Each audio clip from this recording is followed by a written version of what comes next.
ठाकुर जी महाराज की माँ जगत जननी राधे माता की।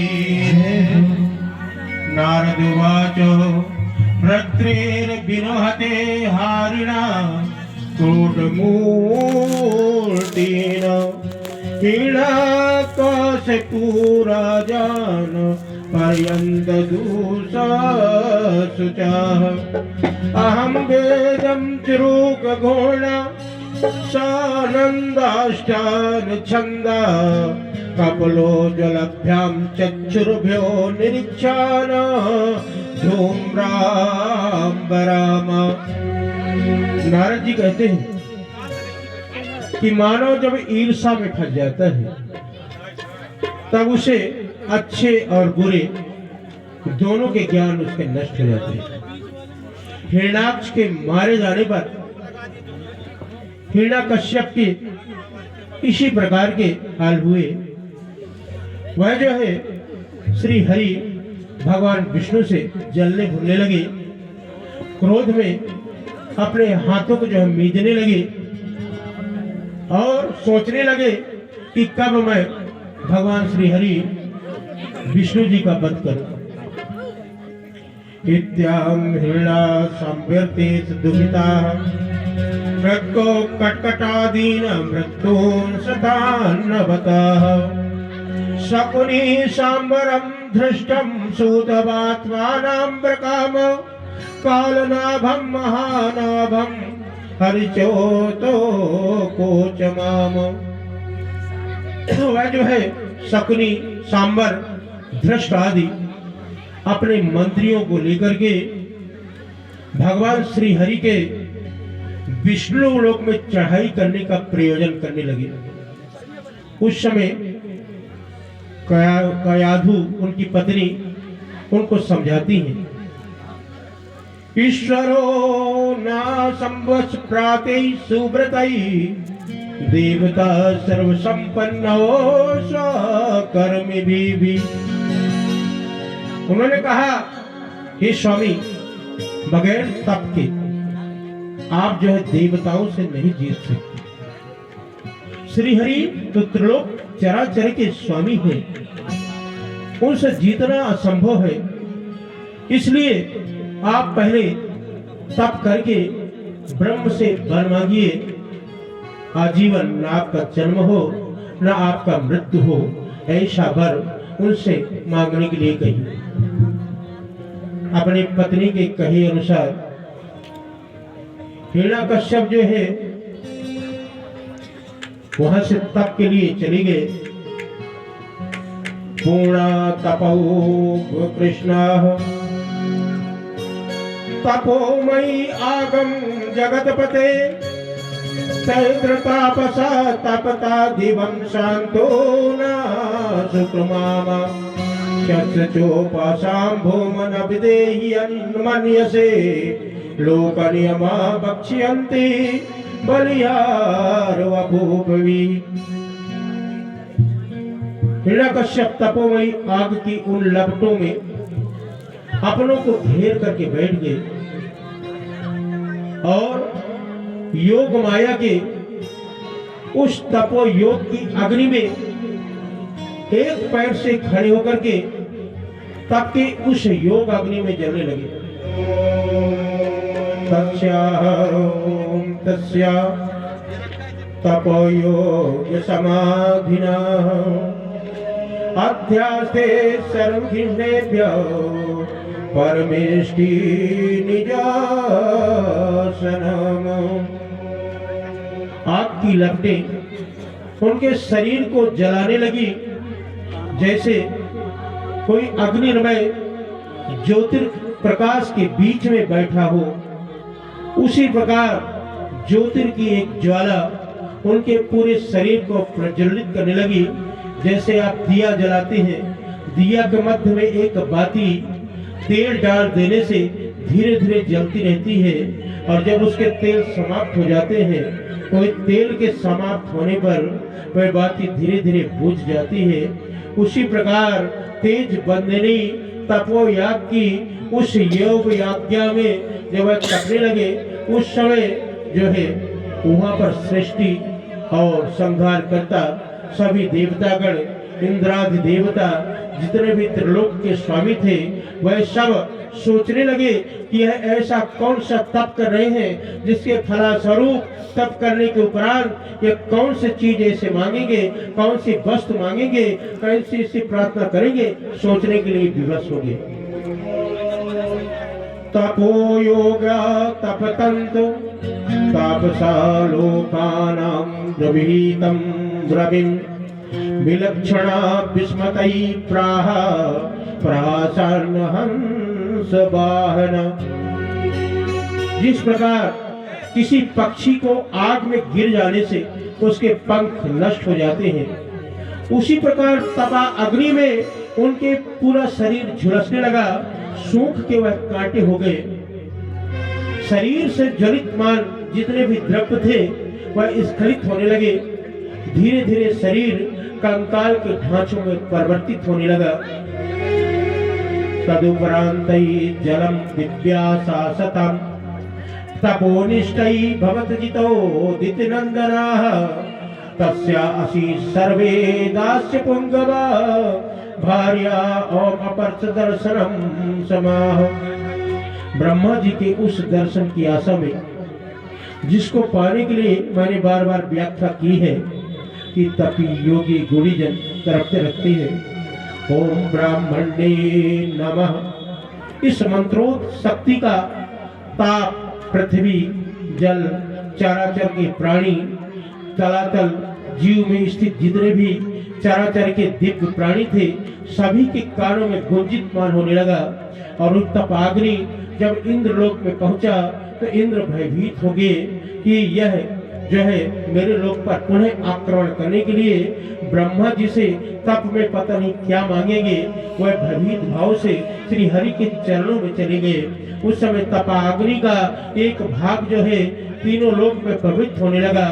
तब चल करके जब तपाग्नि उनके शरीर में समूहित हो गई, ब्रह्मा कमल नयन अपने कमलाकृत आकृति में बैठ करके वहां पर पहुंचे। उन्होंने कहा, हे वरानने, वर मांगो। किस आशा से आपने तप किया है, क्या चाहते हैं, आपकी क्या कामना है, किस भाव से आपने मुझे बुलाया, मुझे बताइए। ब्राह्मण के वह शब्द उनके कानों में अमृत के भांति प्रविष्ट होने लगे, और जैसे ही अमृतमयी वह ध्यान योग से निकलते हुए कर्णा द्वार को फाड़ती हुई उनके शरीर में प्रविष्ट हुआ, एक झंकृत सा शरीर उनके शरीर को छोड़ती हुई निकली। तपा अग्नि से ज्वलितमान वह शरीर सुसज्जित हो गया। पुनः उनका शरीर अपने तपो योग के कारण सुदृश्य सुंदर सूर्य के भांति दिव्यमान दिखाई देने लगा। ब्रह्मा ने कहा, हे वरानने, आप कौन हैं? उन्होंने कहा, मैं हिरण्यकश्यप हूँ। उन्होंने कहा, हे बेटा, वर मांगो, क्या चाहते हैं?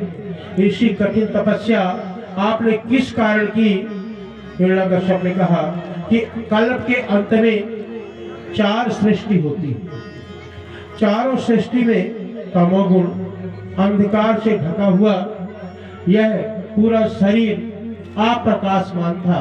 पहले तो मैं इसको प्रकाशित कर रहा था। दूसरा, तमोगुण का आश्रय लेकर के भगवान विष्णु ने मेरे भ्राता का वध किया, उनसे बदला लेना चाहता हूं। उन्होंने कहा, हे प्रभु, मुझे ऐसा वर दीजिए कि मेरे सामने कोई खड़े हो न सके, न मैं दिन में मरूं न रात में मरूं, न उस समय रात हो न दिन हो, न अस्त्र हो न शस्त्र हो। उस समय न मुझे कोई देवता न कोई चराचर के बनाए हुए आपका कोई प्राणी मार सके। मेरे शरीर में वह ज्वाला व्याप्त हो जिसको देख करके शत्रु जो है भयभीत हो जाए।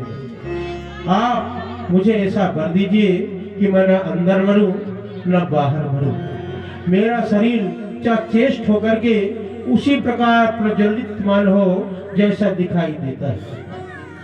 ब्रह्म ने कहा, यदा परात्मने परो उत्तम भूतेस्य सृष्टो मृत्योरघोरमां प्रभु वैद्य बहिर्देव नमस्या च युधै न भूमो तंबरे मृत्युन्नरे मृगारपि। ब्राह्मण ने कहा, हे नर, हे राजन, जिसका जन्म हुआ है वो मरेगा और जो जन्मा है उसकी मृत्यु भी होगी।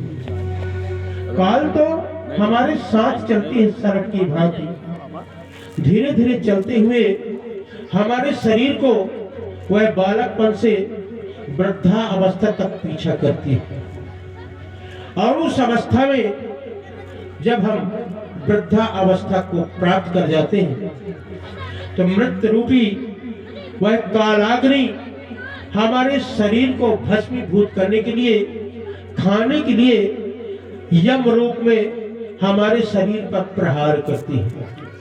यम पास का वह बाण बांध करके वह हमारे शरीर को इतना प्रस्फुरित करती है कि प्राणानाद के द्वारा जो प्राणधन आत्म तत्व के रूप में इस शरीर में व्याप्त है उसे वह अपने आत्मोरियाम रूपी शक्तियों से खींचने का प्रावधान करती है। उस माया में बंधा हुआ प्राणी जैसे ही मृत्यु के काल के उस गोद में सम्मोहित होता है, समाता है, उस समय कालाग्नि हमें अपने उस सर्प दंश से भेद करके विषक्त कर देती है और ये विषक्त शरीर उस शरीर को छोड़ करके नवीन शरीर को धारण करने के लिए नव खोज में आत्माओं की उस तृप्ति में नवधन इस प्ररूप में संचरित होती है, चली जाती है। नौवें द्वार को त्यागती हुई जो है खट चक्र को वेधन करती हुई यह शरीर आत्मा से परमात्मा में विलीन होने के लिए तड़पती है। इसीलिए कहा गया है कि मानव की या स्त्री की, पुरुष की, चराचर जीव के जितने भी प्राणी हैं उनकी मृत्यु नहीं होती, इसलिए कि आत्मा तो अजन्मा है, न वह जन्मता है न मरता है। गीता में बताया गया है, भगवान श्री कृष्ण ने गीता उपदेश देकर के अर्जुन को बताया, न उसे काटा जा सकता, न गलाया जा सकता, न जलाया जा सकता, न किसी प्रकार की उसको क्षति पहुंचा जा सकती। आत्मा तो तब भी था जब हम नहीं थे, आत्मा तब भी है जब हम नहीं रहेंगे, आत्मा तब भी रहेगी जब चराचर की सृष्टि इस संसार से विलीन हो जाएगी। तो इस चराचर की सृष्टि में आत्मा तो नाशवान है ही नहीं, तो जब हम नाशवान आत्मा नहीं है तो हम मरे कहाँ? हम तो जीवित अवस्था में ही चराचर जगत में व्याप्त है। यह नाशवान शरीर इस शरीर को छोड़ करके परा शरीर धारण करके उसको नवीनत करती है। जिस प्रकार वृक्ष के कट जाने पर नव वृक्ष अपना रूप प्रज्वलित करके उसी शाखाओं से नव शाखाओं को जो है स्फारित करती है, उसी प्रकार नव यौवना रूप में यह शरीर संचरित होती है। उन्होंने कहा, इस संसार में रचित माया के द्वारा मृत्यु का आना जाना और जन्म का होना भी निश्चित है। जो जब सब निश्चित है तो मैं ऐसा वर आपको क्या दूं कि आप कभी मरोगे नहीं, इस संसार से पराधाम को आप नहीं जाएंगे, ऐसा वर मैं कैसे दूं? तो जब इस प्रकार की उन्होंने वरदान मांगी तब उन्होंने कहा तथास्तु, क्योंकि ब्राह्मण जानते हैं कि श्री हरि मृत्यु का कोई ना कोई द्वार भेद करके और हिरण्यकश्यप को अपने लोग ले ही जाएंगे। इसलिए ब्राह्मण ने कहा तथास्तु, जैसा आपने कहा है उसी प्रकार का वर मैं आपको प्रदान करता हूं। जैसे ही हिरण्यकश्यप ने वर को पाया, मदोन्नमत अहंकारी हो गया, घमंड में बंधा हुआ प्राणी यह भूल जाता है कि ईश्वर की इस चराचर सृष्टि में श्री हरि के आगे किसी की नहीं चलती। मदोन्मत्त होकर के वह अपने आप को ईश्वर समझने का भूल कर बैठा। सभी से कहने लगा कि मैं आज जन्मा हूं, न मेरी मृत्यु होगी, न मैं कालाग्नि में समाऊंगा, न मेरा जन्म होगा और न मैं मरूंगा। तो ईश्वर का प्ररूप भी इसी प्रकार है, जो अजन्मा है, इस लोक से परे है, परमात्मा है। उस परम आत्मा में ही मेरी गिनती है, इसलिए मैं देवतुल्य देवता हो गया। इसलिए सभी मेरे नाम का स्मरण करें। कृपया माताएं बात कम करें, अन्यथा कहिए तो मैं बात बंद कर दूं। आप कृपया बात बंद करिए। बार बार मैं कहता हूं कि आपके मुख में पाप का वास है, इसलिए आपका ध्यान भागवत कथा और की ओर नहीं है। कृपया आप बातों में मत लगिए, ईश्वर की अनुरक्त किसको सुनिए। तो इस प्रकार जब उन्होंने कहा तो ईश्वर समझने का भूल जब मानव कर बैठता है तो उसके यहाँ कोई ना कोई ईश्वरी शक्ति का प्रादुर्भाव होता है, विकास होता है, जन्म होता है। उसी प्रकार माता कयाधु के पेट में प्रहलाद को श्री हरि ने अपने अंश रूप में अवतरित करने के लिए डाल दिया। जब ईश्वरों ने, साधुओं ने, संतों ने उनसे प्रार्थना की तो उस अंश में वह कयाधु के गर्भ में सम्मोहित हो गए। आगे शाश्वत शरीर को जब वहां पर प्रहलाद के द्वारा कयाधु ने अपने शरीर में धारण किया, उनका शरीर तेज और मई हो गया, जैसे कोई दिव्य ज्योति उनके शरीर पर सम्मोहित हो गई हो। दिव्य रूप में वह दिखाई देने लगे। चारों ओर ओम नमो नारायणाय की ध्वनि वहां पर गुंजित मान होने लगा। और इधर जैसे ही ओम नमो नारायण की ध्वनि उस कक्ष से बाहर आई, कुछ हिरण्यकश्यप के कुछ दूतों ने सुनी कि श्री हरि का जो है ध्यान उनके उस गर्भागृह से आ रहा है।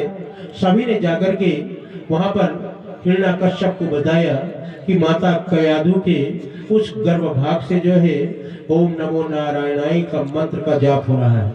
इसके पहले जब हिरण्यकश्यप तप योग में थे, उस समय ही माता कयाधु गर्भवती हो गई थी। उस गर्भ से जब ओम नमो नारायण की दृष्टि आया था, उस समय उन्हें मारने के लिए प्रहलाद के अहलाद, उनके जो बड़े भाई हैं, प्रेरित हुए थे। तब नारद जी उनको अपने साथ ले गए थे और नारद जी के साथ ले जाने के कारण नारायण की वह गति उन्हें प्राप्त हुई। ओम नमो नारायणाय नमः इस मंत्र का ज्ञान उसे गर्भ द्वार से ही प्राप्त हो गया था। जिस प्रकार अभिमन्यु को जो है पूरा ज्ञान गर्भ में ही प्राप्त हो गया था। इसी प्रकार चक्रव्यूह का भेदन उन्होंने आधा सुनी थी। उसी प्रकार नारायण के पूरा ज्ञान उन्होंने गर्भ ज्ञान में जब प्राप्त कर लिया और जब हिरण्यकश्यप वहां से लौट कर आए, प्रहलाद को उन्होंने बुलाया। पंचवर्ष की अवस्था उनको प्राप्त हो गई थी, पौगंड अवस्था जिसको कहा जाता है। उस अवस्था में उन्हें गुरुकुल भेज दिया गया। गुरुकुल में शुक्राचार्य के उदुम्बर और एदेम्बर नाम के दो बालक जो गुरु शिक्षा दे रहे थे, सब बालकों को पढ़ाने लगे और सभी को शिक्षा देते कि इस जगत के चराचर के स्वामी अगर कोई है तो हिरण्यकश्यप वही देवतुल्य है, देवता प्ररूप है, उन्हीं का नाम लीजिए। सभी बालक तो उन्हीं का नाम जपते, मगर भक्त प्रहलाद ओम नमो नारायणाय नमः इस मंत्र का जाप करते। जब इस मंत्र का वह जाप करते तो वह दोनों घबरा गए और उन्होंने कहा, बेटा तू तो राजपुत्र है और तेरे को गद्दी प्राप्त होगी। ओम नमो नारायणाय नमः इस मंत्र को त्याग करके अपने पिता का ध्यान कर, उन्हीं का नाम का स्मरण कर, तब तुझे गति की प्राप्ति होगी। उन्होंने कहा, आप तो गुरु हैं, गुरु को शिक्षा तो नहीं देना चाहिए, पर गुरु अगर मार्ग भटक जाए और अगर चेला ज्ञानी हो, शिष्य ज्ञानी हो, तो उसे गुरु ज्ञान के द्वारा पथ मार्ग से भटकने से रोकना चाहिए। इसलिए मैं कहता हूँ कि संसार का पालक अगर कोई है तो वह श्री हरि भगवान विष्णु है। उन्हीं का आप नाम लीजिए, उन्हीं का नाम आप स्मरण करिए तो आपको गति प्राप्त होगी। ओम नमो नारायणाय नमः। इस मंत्र का जाप पूरे कक्ष में गूंजने लगी। जितने भी बालक थे सब एक ही स्वर में ओम नमो नारायणाय नमः मंत्र का जब जाप करने लगे, उस समय दोनों जितने भी वहां पर शुक्राचार्य के बालक थे उनको भय व्याप्त हो गया कि अब हिरण्यकश्यप हमें मार डालेंगे। सो उन्होंने उनका आदेश लेकर उनके पास पहुंचे और बोले, आपके पुत्र तो आपका नाम लेना छोड़ करके नारायण मंत्र का जाप कर रहा है। उन्होंने कहा, अपने बालक को बुलाया और बोले, भो बालक तूर पिता राजकार समवेशो मम हो भग भव भावन भगवान भौरे। उन्होंने कहा, अरे बालक, मैं ही इस संसार का भगवान हूँ, चराचर के स्वामी मैं ही हूँ, इसलिए मेरा नाम जपो। प्रहलाद ने कहा कि हे पिताजी, चराचर के स्वामी तो एक ही प्राणी है और वो है श्री हरि।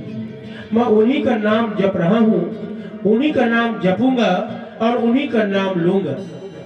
हिरण्यकश्यप खूब समझाते हैं, मगर जब वो नहीं मानते तब अपने अनुचरों को आदेश देते हैं कि इसे मतवाले हाथी के पास ले जाकर के और उसके सामने डाल दो। हाथी था मदोन्मत पागल और मति धीर, इसे मारेगा तब होगा बालक मतिया धीर। वह हाथी जो है बड़ा ही मंदभागी है और जैसे ही वह पागल मदमस्त हाथी के सामने यह जाएगा, बालक की बुद्धि खुलेगी और तब यह मेरा नाम लेना प्रारंभ करेगा।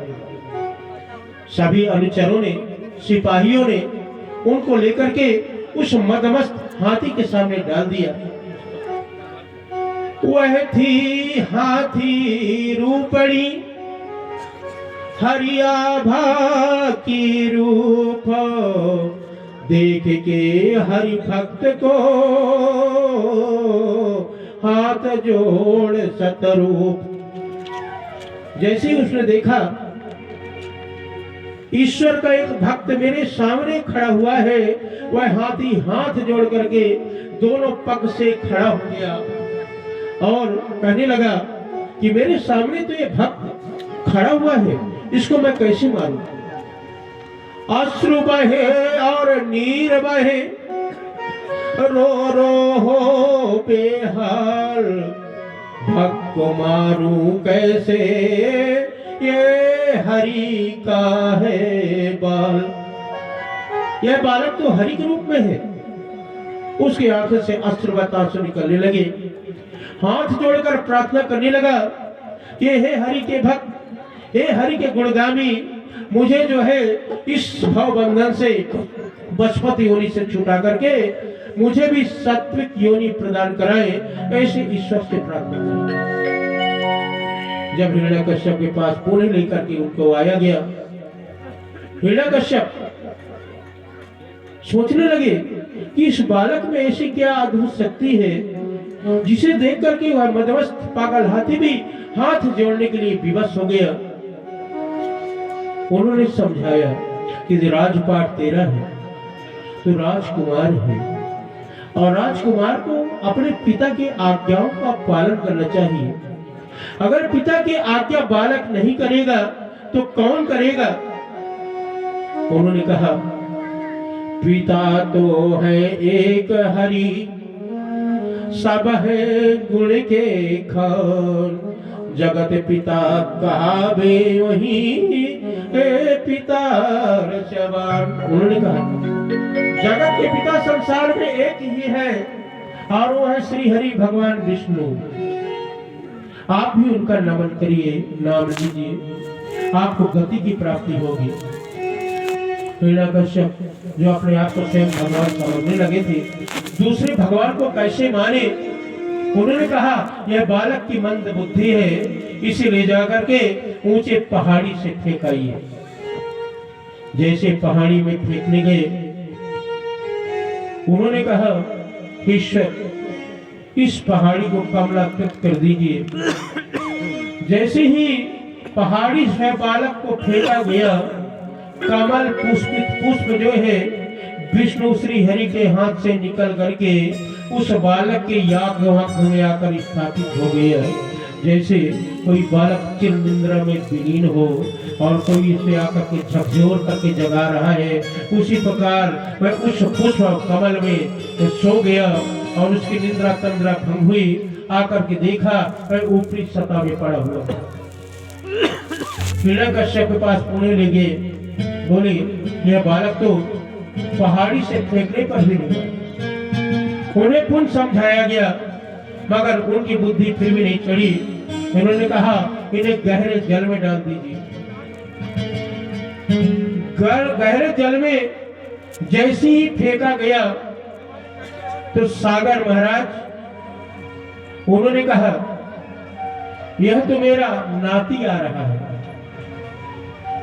क्योंकि माता लक्ष्मी प्रहलाद को पुत्रवत मानती थी। और उन्होंने कहा मेरा नाती ननिहाल आ रहा है, इसलिए उनका यथोचित पूजा करिए। धीरे धीरे सागर के मध्य से उतरते हुए वह तल की ओर चलने लगा। जैसे ही तल के मध्य में वह पहुंचा, वैसे ही चिर पंखाओं को घुमाती हुई कुछ सागर के अनुचरियों ने, सखियों ने आकर के उनके ऊपर पंखा की थमी प्रारंभ कर दी और ले जाकर के सागर महाराज के चरणों में समर्पित किया। सागर महाराज ने उनके सिर पर स्नेह का हाथ फेरा और बोले बहुत दिने से आ रहे निज माती ब्रक भानु, अब आए तब आए करो नाना भन भान। उन्होंने कहा कि बहुत दिन से आ रहे थे, मगर आ नहीं पा रहे थे, अब आए हो तो नाना के चरणों में बैठो, कुछ दिन आतिथ्य का सत्कार प्राप्त करो, कुछ अच्छे अच्छी चीजों को ग्रहण करो, इसके बाद यहाँ से जाना। अब नानी के घर आ ही गए हो, तो जब तक नानी लड्डू मालपुआ नहीं खिला देगी तब तक नहीं जा सकते हो आप। उन्होंने कहा मुझे ब्रह्म कार्य करने हैं, इसलिए तो मुझे जाना ही पड़ेगा। तो उन्होंने कहा ऐसा है तो हम आपको ऊपरी तल में भेज देते हैं। सागर महाराज जी ने उनको ऊपरी तल पर ला करके डाल दिया। फिर हिरण्यकश्यप के पास जाकर बताया गया कि आपके बालक तो वहां से भी जीवंत निकल आए हैं। सोचने पर हिरण्यकश्यप विपस हो गए। जिस प्रकार जब महाराज रामचंद्र जी ने लंका पर आक्रमण किया, 100 योजन समुद्र को लांग करके जब लंका पहुंचे तो रावण सोचने पर विवश हो गए कि ईश्वरी शक्ति से परिपूर्ण है। रावण तो महाज्ञानी थे, पहले ही जानते थे कि ये देवतुल्य है, मगर अपने कुल को जो है राक्षसी योनि से ऊपर उठाने के लिए उन्होंने ये सब कलाओं को, लीलाओं को प्राप्त किया था। फिर भी जब वह मंदोदरी के पास जाते, मंदोदरी महाज्ञानी थी, उस ज्ञानों रूप से जब उन्हें वह सिंचित करती, बताती कि प्रभु श्री राम तो जगत के चराचर के स्वामी है, उस समय रावण मस्तक हिला दिया करते, क्योंकि वो जानते तो थे ही। कुछ कल्प में आया है देव ऋषि पुरंदर ऋषियों में कि जब सेतबंध की पूजा हुई उस समय रावण ने ही सेतबंध भोले बाबा की पूजा कराई थी। एक तथ्य में यह भी आया है, आपका रावण पुराण में दिया है कि जब धनुष याग में वह गए हैं तो उन्होंने सिर्फ प्रणाम किया है, धनुष को छुआ तक नहीं। इसी प्रकार से एक कल्प में आया है रामायण में कि हनुमान जी महाराज जी ने कहीं पर गदा का प्रहार नहीं किया है, मुष्टिका का प्रहार किया है। उसमें मुष्टिका का प्रधानता दी गई है। मुष्टिका कवि, मुष्टिका के द्वारा उन्होंने गदा तो कवित्रियों ने रखाया है। तो यहाँ पर अनेक कवित्रियों ने, लेखकों ने जैसे जैसे उनको दिया गया उसी प्रकार उन्होंने लिख दिया। यहाँ पर कवित्रियों के द्वारा बताई गई संरचनाओं के द्वारा जैसे ही हिरण्यकश्यप सोचने पर विवश हो गए कि इतने ताड़ित करने के बाद भी, इतने कष्ट देने के बाद भी यह बालक बार बार जीवंत अवस्था में ऊपर आते हैं, तो ईश्वरी शक्ति का प्रादुर्भाव इस बालक के अंदर अवश्य है। फिर भी मदोन्नमत कालिका, मैंने बताया कि जब माया रूपी पट्टी हमारे हृदय में, हमारे मस्तक पर ग्रहण हो जाती है, धारण हो जाती है, तो सुचारू रूप से चलने वाली सुचरित्र वस्तु भी हमें दूषित दिखाई देने लगती है। जब हम किसी से ईर्ष्या करने लगते हैं तो ईर्ष्या में आदमी इतना अंधा हो जाता है कि भला व्यक्ति भी उसको बुरा दिखाई देने लगता है, अच्छी चीज भी उसे घृणित दिखाई देने लगती है। उसी प्रकार से उसका मन केंद्रित हो गया, सोचने पर विवश हो गया। उन्होंने कहा पराकाष्ठा की परीक्षा लिया जाए। होलिका को उन्होंने बुलाया। होलिका को भगवान ब्रह्म का वरदान था, एक साड़ी मिली थी। उस साड़ी को पहन करके अगर अग्नि के प्रज्वलित अग्नि में बैठ जाए तो शरीर जलता नहीं था। उन्होंने होलिका से कहा कि हे बहना, यह अज्ञान युक्त बालक को आपने गोद में लेकर के आप भवकते हुए अग्नि में प्रवेशित हो जाए। यह बालक जल करके भस्मीभूत हो जाएगा और शत्रु का नाम इस राजमहल से नष्ट हो जाएगा। होलिका जो है अपने भ्राता के आदेश को पाकर के ब्रह्मलीन व साड़ी को पहन करके चीता बनवा करके प्रहलाद को उठलाती हुई जैसे ही ले जाने लगी, प्रहलाद ने पुत्रवत अपने पिता को प्रणाम किया और बोले अभी भी समय है, सुधर जाइए, सोच लीजिए, अभी भी हरि का नाम स्मरण कर लीजिए, हो सकता है आपके कष्ट कम हो जाए। उन्होंने इशारा किया, इशारा उन्होंने समझा नहीं और जैसे ही चिता पर बैठ करके अग्नि लगाने का निर्देश दिया गया, जगत ज्वाला माता माँ अग्निदेव जो है प्रकट होकर के और जैसे ज्वलितमान हुए तो पूरा शरीर जो है होलिका का जलने लगा। ओम नमो नारायणाय नमः। इस मंत्र के जापक उनके गोद में बैठ करके जब जाप करने लगे, एक चक्रावृत्ति सृष्टि का निर्माण हुआ और चक्रवत निर्माण होकर के वह जो है प्रहलाद के चारों ओर घूमने लगा और वह होलिका जिसे ब्रह्म का आदेश था कि इसको पहन करके बैठेंगी तो आपका शरीर जलेगा नहीं, उनका शरीर कंकाल के रूप में पड़ित होने लगा। वो चिल्लाने लगी, हे ब्राह्मण, आपने कैसा वरदान दिया, मेरा शरीर तो ज्वलितमान होने लगा है। ब्राह्मण ने कहा कोई भी मंत्र की साधना, कोई भी मंत्र पराकाया के लिए, दूसरे के लिए उपयोग किया जाए तो फलित होती है, मगर अपने लिए अगर उपयोग आप करेंगी या करना चाहेंगी तो इसी प्रकार भस्मीभूत हो जाएगी। ब्राह्मण ने कहा मैंने आपको वरदान दिया था इसको परोपकार में लगाइए, मगर आपने अपने हित के लिए इसका उपयोग किया, इसलिए आपका शरीर ज्वलितमान हो गया, जलने लगा। रो रो कर हो गई बिहार होलिका राज रानी, ब्रह्मा को करे बार बार मिथ्या वाणी। उन्होंने कहा कि ब्राह्मण आपकी वाणी तो मिथ्या हो गई, झूठ निकल गया, आपका वरदान फेल हो गया।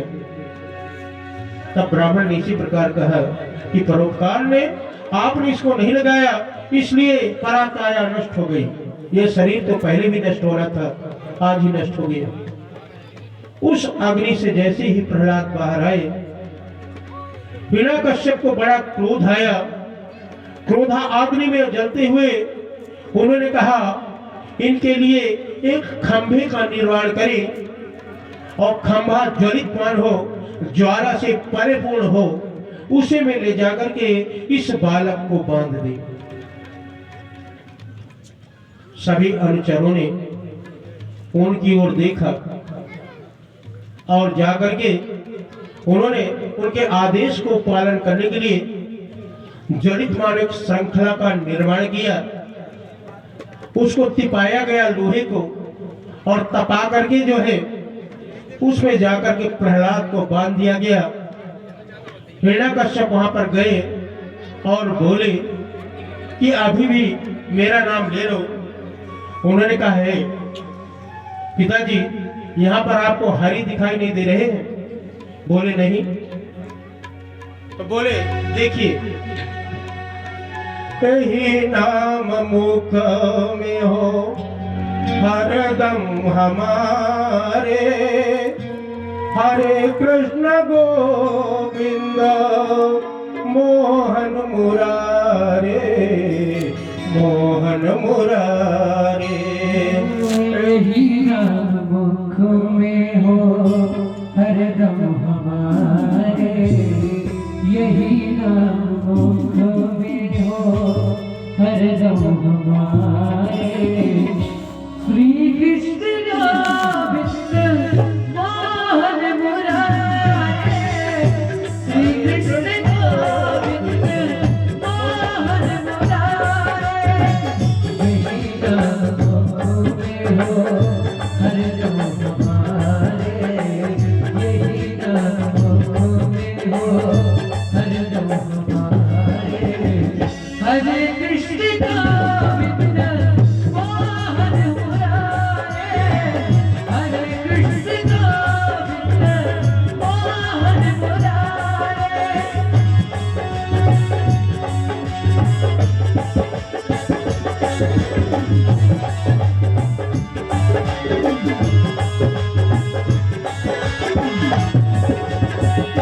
हरि बोल।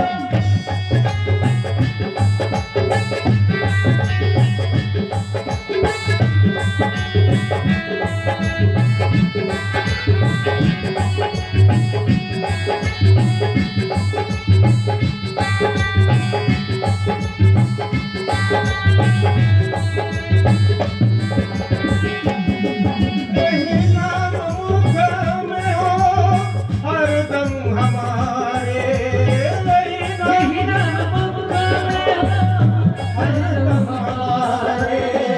हरे कृष्ण गोविंद मोहन मुरारे, हरे कृष्ण गोविंद मोहन मुरारे। यही नाम मुख में हो हरदम हमारे, यही नाम मुख में हो हरदम हमारे। हरे कृष्ण गोविंद मोहन मुरारे, हरे कृष्ण गोविंद मोहन मुरारे।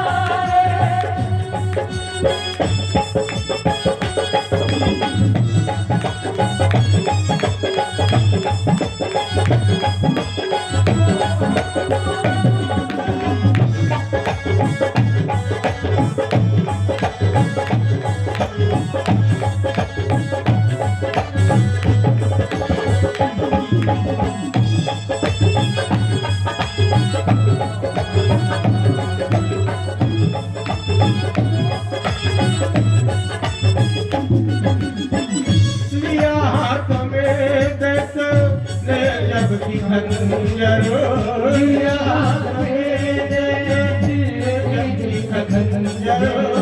कहाँ पुत्र से है कहाँ तेरा ईश्वर, कहाँ पुत्र से है कहाँ तेरा ईश्वर। तो प्रहलाद ने याद किया हर कर, तो प्रहलाद ने याद किया हर कर। दिखाई पड़ा उसको खंभे के अंदर, दिखाई पड़ा उसको खंभे के अंदर। है नरसिंह के रूप में राम प्यारे, है नरसिंह के रूप में राम प्यारे। कृष्ण गोविंद मोहन मुरारी।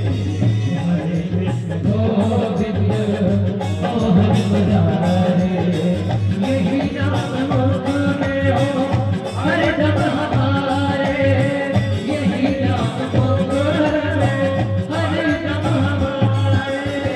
हरे कृष्ण गोविंद मोहन मुरारे मोहन मुरारे यही नाम मुख में हो हरदम हमारे यही नाम मुख में हो हरदम हमारे। हरे कृष्ण गोविंद मोहन मुरारे हरे कृष्ण गोविंद मोहन मुरारे। ठाकुर जी महाराज की जय। सरोवर में गज ग्राम की थी लड़ाई। सरोवर में गज ग्राम की थी लड़ाई। गजराज की शक्ति कुछ काम आई। गजराज की शक्ति कुछ काम आई। कहीं से मदद उसने जब कुछ न पाई। कहीं से मदद जब कुछ न पाई। दुखी हो के आवाज हरि को लगाई। हरि को लगाई। गरुड़ छोड़ नंगे पाँव पधारे। गरुड़ छोड़ नंगे पाँव पधारे। हरे कृष्ण गोविंद मोहन मुरारे हरे कृष्ण गोविंद मोहन मुरारे। कहीं नाम मुख में हो हमारे। कहीं नाम मुख में हो हरदम हमारे। हरे कृष्ण गोविंद मोहन मुरारे मोहन मुरारे यही नाम मुख में हो हरदम हमारे यही नाम मुख में हरदम हमारे। हरे कृष्ण गोविंद मोहन मुरारे हरे कृष्ण गोविंद मोहन मुरारे।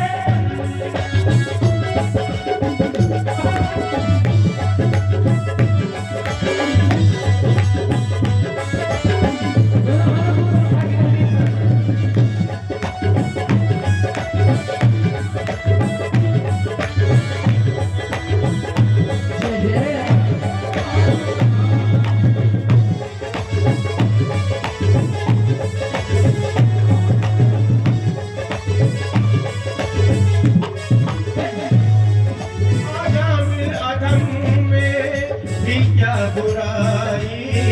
अजामिल अधम में भी क्या बुराई। मगर आपने उसकी बिजली बनाई। बिजली बनाई। घड़ी मौत के सर पर जब उसकी आई। घड़ी मौत की सर पे जब उसकी आई। नारायण की तीरथ लगाई। तुरंत खुल गए उसके वैकुंठ द्वारे। तुरंत खुल गए उसके वैकुंठ द्वारे। हरे कृष्ण गोविंद मोहन मुरारे मोहन मुरारे। यही नाम मुख में हो हरदम हमारे। यही नाम मुख में हो हरदम हमारे। हरे कृष्ण गोविंद मोहन मुरारे हरे कृष्ण गोविंद मोहन मुरारे। गोत्रक पे मुझे लोग सीने गिराए। न की देर कुछ द्वारिका से सिधाए। अमित रूप यूं बन के साड़ी में आए। अमित रूप यूं बन के साड़ी में आए। कि हर तार था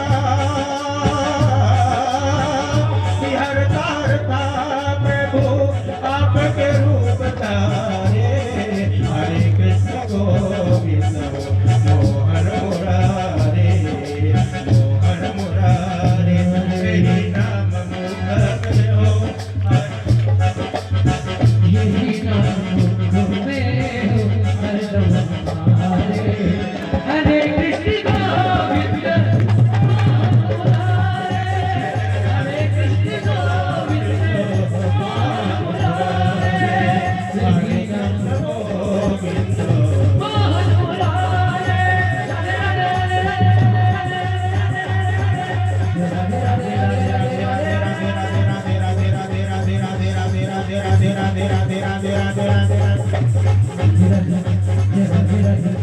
राधे